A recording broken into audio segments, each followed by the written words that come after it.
আসসালামু আলাইকুম রহমতুল্লাহি ওয়া বারাকাতুহু। আজকে আলোচনা করব উযু নিয়ে। এ পর্বের প্রশ্ন, উযুর সময় প্রত্যেক অঙ্গ তিনবার করে ধুইতে হবে কিনা। এটা একটি গুরুত্বপূর্ণ প্রশ্ন। আসলে উযু ইসলামী শরীয়তের একটি ভাইটাল বিষয়। সালাত বা নামাজ আদায় করার জন্য উযু শর্ত। কোরআন মজিদে ইরশাদ হয়েছে, ইযা কুমতুম ইলাস সালাতি ফাগসিলু উযুহাকুম ওয়া আইদিয়াকুম ইলাল মারাফিকি ওয়ামসাহু বিরুউসিকুম ওয়া আরজুলাকুম ইলাল কাবাইন। মুমিনদেরকে সম্বোধন করে আল্লাহ তাআলা ইরশাদ করেন যে, মুমিনরা যখন তোমরা নামাজের জন্য প্রস্তুত হবে, তখন তোমরা তোমাদের চেহারা, তোমাদের হাত তিনবার করে ধুইবে, তোমাদের মাথা মুছবে এবং পায়ের টাকনু পর্যন্ত ধুইবে। এখানে আসলে কয়বার ধুইতে হবে তা উল্লেখ করা হয় নাই। আমরা নবী করিম সাল্লাল্লাহু আলাইহি ওয়াসাল্লামের আমল থেকে আমরা বিস্তারিত পাই যে কয়বার ধুইতে হবে। রাসূলুল্লাহ সাল্লাল্লাহু আলাইহি ওয়াসাল্লামের উযুর বিস্তারিত বিবরণ দিয়েছেন অনেক সাহাবী। তাদের মধ্যে হযরত ওসমান রাদিয়াল্লাহু তাআলা আনহু, হযরত আলী রাদিয়াল্লাহু তাআলা আনহু, হযরত জাবের রাদিয়াল্লাহু তাআলা আনহু এবং আরও অনেক সাহাবী রয়েছেন। তারা বিস্তারিত বিবরণ দিয়েছেন রাসূলুল্লাহ সাল্লাল্লাহু আলাইহি ওয়াসাল্লাম কীভাবে উযু করেছেন। হযরত ওসমান রাদিয়াল্লাহু তাআলা আনহুর হাদিস এমনভাবে যে তিনি উযু করে দেখিয়েছেন, দেখে তারপর বললেন যে, হাকাযা কানা উযু রাসূলিল্লাহ সাল্লাল্লাহু আলাইহি ওয়াসাল্লাম, হুজুরের উযু ঠিক এমন ছিল। তো এখানে দেখা যায় যে রাসূলুল্লাহ সাল্লাল্লাহু আলাইহি ওয়াসাল্লাম তিনবার করে ধুয়েছেন। কিন্তু হযরত জাবের রাদিয়াল্লাহু তাআলা একটি হাদিস আছে, যে হাদিসটা আরও বিস্তারিত, যে রাসূলুল্লাহ সাল্লাল্লাহু আলাইহি ওয়াসাল্লাম কখনো কখনো প্রত্যেক অঙ্গ মাত্র একবার করে ধুয়েছেন। হযরত জাবের রাদিয়াল্লাহু তাআলা আনহুর এই হাদিস বয়ান করেছেন মুহাম্মদ বাকের।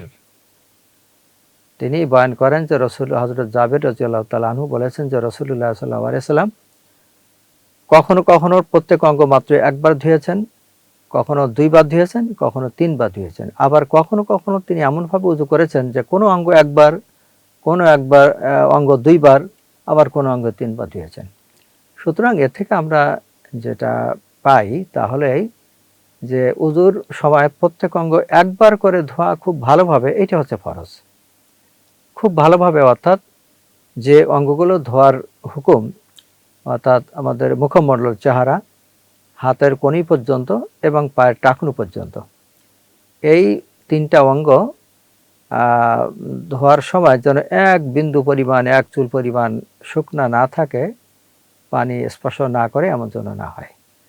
আর এরপরে যদি দুইবার করে ধোয়া হয় তাহলে আরও ভালো, যে অর্থাৎ কোনো সাবধানতার জন্য কোনো সন্দেহ রইল না। আর তিনবার করে ধোয়া, এটা হচ্ছে সর্বোচ্চ। তিনবার করে ধোয়াই হচ্ছে সুন্নত, এবং তিনবার করে ধুইলে পরিপূর্ণ হয়। কিন্তু এখানে মনে রাখতে হবে যে তিনবার মানে হচ্ছে যে তিনবার পানি নিয়ে একবার করে ধুইলাম, তা কিন্তু নয়। প্রত্যেক অঙ্গ পরিপূর্ণরূপে তিনবার করে ধোয়া, এইটা হচ্ছে সুন্নত।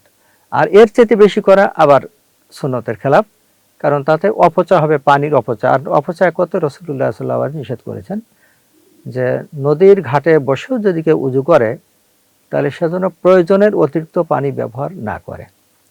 সুতরাং আমরা রাসূলুল্লাহ সাল্লাল্লাহু আলাইহি ওয়াসাল্লামের উযুর যে বিবরণ পাইলাম, তার থেকে আমাদের কাছে পরিষ্কার যে প্রত্যেক অঙ্গ একবার করে ধোয়াই হচ্ছে জরুরি। দুইবার করে ধুইলে ভালো, তিনবার সর্বোচ্চ, এটা হচ্ছে সুন্নত। কিন্তু একবার করে ধুইলে উযু হয়ে যাবে, দুইবার করে ধুইলেও উযু হয়ে যাবে। তিনবারের বেশি না হওয়া উচিত, কারণ তাতে অপচয় হবে। আর উযু এমন একটি বিধান যে রাসূলুল্লাহ সাল্লাল্লাহু আলাইহি ওয়াসাল্লামের নবুয়ত পাওয়ার সাথে সাথেই এই বিষয়টি হযরত জিবরাইল আলাইহিস সালাতু ওয়াস সালাম এসে নবী করিম সাল্লাল্লাহু আলাইহি ওয়াসাল্লামকে শিক্ষা দিয়ে গেছেন। হযরত যায়েদ ইবনে হারেসা রাদিয়াল্লাহু তাআলা আনহুর বর্ণনা আছে, তিনি বলেন যে, ইন্না জিবরাইল আতাহু ফি আউয়ালি মা উহিয়া ইলাইহি ফাআল্লামাহুস উযুয়া ওয়াস সালাতা। হযরত যায়েদ ইবনে হারেসা রাদিয়াল্লাহু তাআলা, এই হাদিস মিশকাত শরীফে আছে। তিনি বলেন যে ওহী নাজিল হওয়ার প্রাথমিক অবস্থায়, অর্থাৎ ওহী নাজিল হওয়ার সাথে প্রথমেই হযরত জিবরাইল আলাইহিস সালাতু ওয়াস সালাম এসে নবী করিম সাল্লাল্লাহু আলাইহি ওয়াসাল্লামকে ওযু কিভাবে করতে হবে, তারপর নামাজ কিভাবে পড়তে হবে, এগুলো সম্পূর্ণ শিক্ষা দিয়ে গেছেন। এইটাই সাহাবায়ে কেরাম দেখেছেন।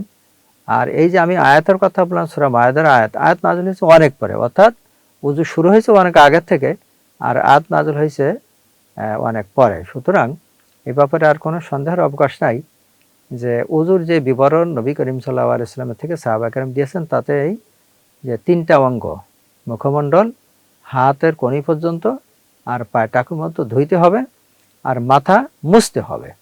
হ্যাঁ, মাথা মোছা এই ব্যাপারে রাসূলুল্লাহ সাল্লাল্লাহু আলাইহি ওয়াসাল্লামের যে বিবরণ পাওয়া যায় তা হচ্ছে যে তিনি অধিকাংশ পুরো মাথা মুছেছেন, এবং মুছেছেন এমনভাবে ২ হাত প্রথমে মাথার সামনের দিক থেকে পিছনে নিয়ে গেছেন, আবার সামনের থেকে পিছন থেকে আবার সামনে নিয়ে এসেছেন পুরো মাথা। তবে হ্যাঁ, কোনো জায়গায় দেখা যায় তিনি পুরো মাথা মোছেন নাই, শুধুমাত্র মাথার সামনের অংশটুকু মুছেছেন।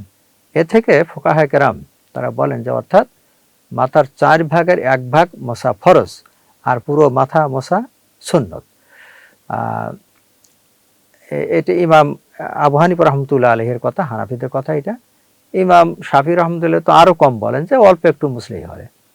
তবে ইমাম মালিক রহমতুল্লাহ আলাইহি ওনার মত হচ্ছে যে না, পুরো মাথা মুছতে হবে। তো যাই হোক, তো আমরা উপসংহারে আসি যে উযুর সময় যে অঙ্গগুলো ধোয়ার কথা, ৩টা অঙ্গ, আমাদের চেহারা, হাত এবং পায়ের টাকনু পর্যন্ত, এইগুলো ধুইতে হবে একবার করে জরুরি ধোয়া, আর ২ বার করে দিলে বলে ৩ বারের বেশি যেন না হয়, ৩ বার করে সুন্নত। ইস্তিআব বলা হয় এটাকে, বলে তো পরিপূর্ণরূপে ৩ বার করে ধোয়া, এটি হচ্ছে সুন্নত, এর বেশি নয়। আজকে এ পর্যন্ত, আগামীতে ইনশাআল্লাহ আবার দেখা হবে। সে পর্যন্ত সবাই ভালো থাকুন, আল্লাহ তাআলা সুস্থ রাখুন। ওয়া আখিরু দাওয়ানা আনিল হামদুলিল্লাহি রাব্বিল আলামিন।